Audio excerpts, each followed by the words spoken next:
Hello friends, ನಮಸ್ಕಾರ. ಬೇಲೂರು ಅಡುಗೆ ಮನೆಗೆ ಸ್ವಾಗತ. ಏನಪ್ಪ ಇವತ್ತು ಇವರು ಏನೋ ವಿಡಿಯೋ ತೋರಿಸ್ತಾ ಇದ್ದಾರೆ ಅನ್ಕೊತಾ ಇದ್ದೀರಾ? ನಾನಿವತ್ತು ಅನ್ಬಾಕ್ಸ್ ವಿಡಿಯೋ ತೋರಿಸ್ತಾ ಇದ್ದೀನಿ. ಈಶಾ ರುದ್ರಾಕ್ಷಿ ದೀಕ್ಷಾ ಅಂತ ಪ್ಯಾಕೆಟಲ್ಲಿ ಏನೇನಿದೆ ಅಂತ ತೋರಿಸ್ತಾ ಇದ್ದೀನಿ. ಈಶಾ ಫೌಂಡೇಶನ್ ಕಡೆಯವರು ನಮಗೆ ಇದನ್ನು ಕಳಿಸಿದ್ದಾರೆ. ಹಾಗೆ ನೋಡೋಣ ನಾವು, ಬನ್ನಿ ಪ್ಯಾಕೆಟಲ್ಲಿ ಏನೇನಿದೆ ಅಂತ. ನೋಡಿ, ಪ್ಯಾಕೇಜ್ ಬಂದಿದೆ. ಈಶಾ ರುದ್ರಾಕ್ಷಿ ದೀಕ್ಷಾ ಆದಿಯೋಗಿ ಮೇಲೆ ಫೋಟೋ ಇದೆ. ಎಷ್ಟು ಚೆನ್ನಾಗಿ ಮಾಡಿದ್ದಾರೆ ನೋಡಿ. ಇದನ್ನು ನಾವು ಈಗ ಒಳಗಡೆ ಏನಿದೆ ಅಂತ ಒಂದು ಸೈಡಲ್ಲಿ ನಾನು ಕಟ್ ಮಾಡ್ಕೊತೀನಿ. ನೋಡೋಣ. ಒಂದು ಸೈಡಲ್ಲಿ ಕ್ಲೀನಾಗಿ ಕಟ್ ಮಾಡ್ಕೊಬೇಕು.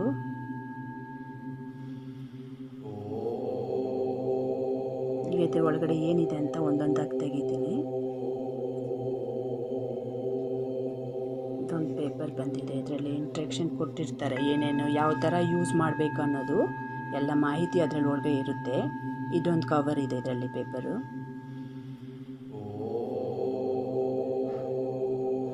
ಇದು ಯಾವ ಥರ ಯೂಸ್ ಮಾಡಬೇಕು ಅನ್ನೋದೆಲ್ಲ ಇದರಲ್ಲಿ ಇರುತ್ತೆ. ಇದು ನೀವು ನೀಟಾಗಿ ನೋಡಿಕೊಂಡು ಅದೇ ಥರ ಯೂಸ್ ಮಾಡಬೇಕು. ಹಾಗೆ ಇನ್ನೊಂದು ಫೋಟೋ ಬರ್ತಾ ಇದೆ. ಇದು ಆದಿಯೋಗಿ ಫೋಟೋ ಬಂದಿದೆ. ಒಂದು ಆದಿಯೋಗಿದು ಒಂದು ಫೋಟೋ, ಮತ್ತು ಇನ್ನೊಂದು ಪ್ಯಾಕೆಟಲ್ಲಿ ಏನಿದೆ ಅದು ನೋಡೋಣ ಆಮೇಲೆ. ಇದೇ ಥರ ಎಷ್ಟು ಪ್ಯಾಕೆಟ್ ಇದೆ ನೋಡ್ತೀನಿ ಒಳಗಡೆ.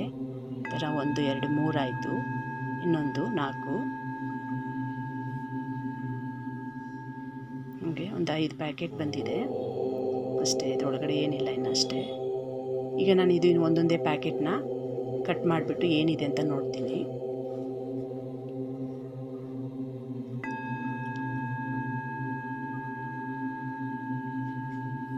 ಕಟ್ ಮಾಡಿಬಿಟ್ಟು ಹೀಗೆ ನೋಡೋಣ ಏನಿದೆ ಅಂತ.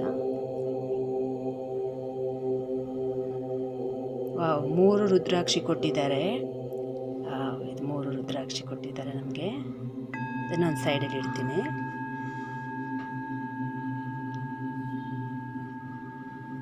ಹಾಗೆ ಇದು ವಿಭೂತಿ, ಇದು ಈಶಾರ್ ವಿಭೂತಿ. ಹಾಗೆ ಇದು ಅಭಯ ಸೂತ್ರ. ಇದು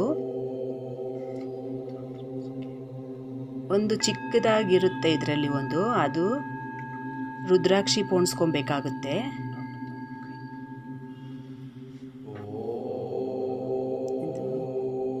ಇದೆ ಅದರಲ್ಲಿ ಚಿಕ್ಕದು ಬಂದ್ಬಿಟ್ಟು ರುದ್ರಾಕ್ಷಿ ಪೋಣಿಸ್ಕೊಬೇಕಾಗತ್ತೆ. ಮತ್ತು ಇನ್ನು 2 ದಾರನ ಕೈಗೆ ಕಟ್ಕೋಬೇಕಾಗುತ್ತೆ. ಅದು ಒಂದು ದಾರ ಕೈಗೆ ಕಟ್ಕೋಬೇಕಾಗುತ್ತೆ. ಆ ಥರ ಇದು ನಮಗೆ 3 ಬಂದಿದೆ. ಒಂದು ರುದ್ರಾಕ್ಷಿ ಪೋಣಿಸ್ಕೊಬೇಕಾಗತ್ತೆ, ಇನ್ನೊಂದು ಅಭಯ ಸೂತ್ರ ಕೈಗೆ ಸುತ್ಕೊಳ್ಳೋಕೆ ಕೊಟ್ಟಿದ್ದಾರೆ. ಒಂದಿಗೆ 2 ದಾರ ಕೊಟ್ಟಿದ್ದಾರೆ. ಅದೇ ಥರ ಇನ್ನೊಂದರಲ್ಲಿ ಏನಿದೆ ನೋಡೋಣ. ಇದರಲ್ಲೂ ಅದೇ ಥರನೇ ಕೊಟ್ಟಿದ್ದಾರೆ 3. ನನಗೆ 3 ರುದ್ರಾಕ್ಷಿ ಬಂದಿದೆ ಅಲ್ಲ, ಅದಕ್ಕೆ ನನಗೆ ದಾರ 3 ಬಂದಿದೆ. ಅಭಯ ಸೂತ್ರ ಅಲ್ವಾ ಇದು. ನಾವು 3 ಮಾಡಿರೋದಕ್ಕೆ ನಮಗೆ 3 ಬಂದಿರೋದು. ಅದೇ ಥರ 3 ಬಂದಿದೆ. ಈಗ ರುದ್ರಾಕ್ಷಿಯನ್ನು ನಿಮಗೆ ಕಂಡೀಷ್ನಿಂಗ್ ಮಾಡೋದು ಮತ್ತು ಯೂಸ್ ಮಾಡೋದು ಗೊತ್ತಿಲ್ಲ ಅಂದರೆ ನಿಮಗೆ ಕಮೆಂಟ್ ಮಾಡಿ, ನಾನು ನೆಕ್ಸ್ಟ್ ವಿಡಿಯೋದಲ್ಲಿ ನಿಮಗೆ ತೋರಿಸ್ಕೊಡ್ತೀನಿ. ಆ ಥರ ಇದು ವಿಭೂತಿ, ಇದು ಈಶಾ ವಿಭೂತಿ. ಅದು ನಿಮಗೆ ರಿಂಗ್ ಫಿಂಗರ್ ಮತ್ತು ಥಂಬ್ ಫಿಂಗರು ಜೋಡಿಸಿ ಅದನ್ನು ಇಟ್ಕೋಬೇಕಾಗುತ್ತೆ. ಅದರಲ್ಲಿ ಎಲ್ಲ ಕೊಟ್ಟಿರ್ತಾರೆ ಯಾವ ಥರ ಯೂಸ್ ಮಾಡೋದು ಅಂತ ನೋಡಿ. ನಿಮಗೆ ಅದು ಗೊತ್ತಾಗಿಲ್ಲ ಅಂದರೆ ನನಗೆ ಕಮೆಂಟ್ ಮಾಡಿ, ನಾನು ನಿಮಗೆಲ್ಲನೂ ತಿಳಿಸ್ಕೊಡ್ತೀನಿ. ನೆಕ್ಸ್ಟ್ ವಿಡಿಯೋದಲ್ಲಿ ತಿಳಿಸ್ಕೊಡ್ತೀನಿ ನಿಮಗೆ. ಈಶಾ ಫೌಂಡೇಶನ್ಗೆ ನಾನು ಧನ್ಯವಾದಗಳು ಹೇಳ್ತೇನೆ. ಹೀಗೆ ನೋಡ್ತಾ ಇರಿ ನನ್ನ ಚಾನೆಲ್ಲು. ಲೈಕ್ ಮಾಡಿ, ಸಬ್ಸ್ಕ್ರೈಬ್ ಮಾಡಿ, ಶೇರ್ ಮಾಡಿ. Thank you.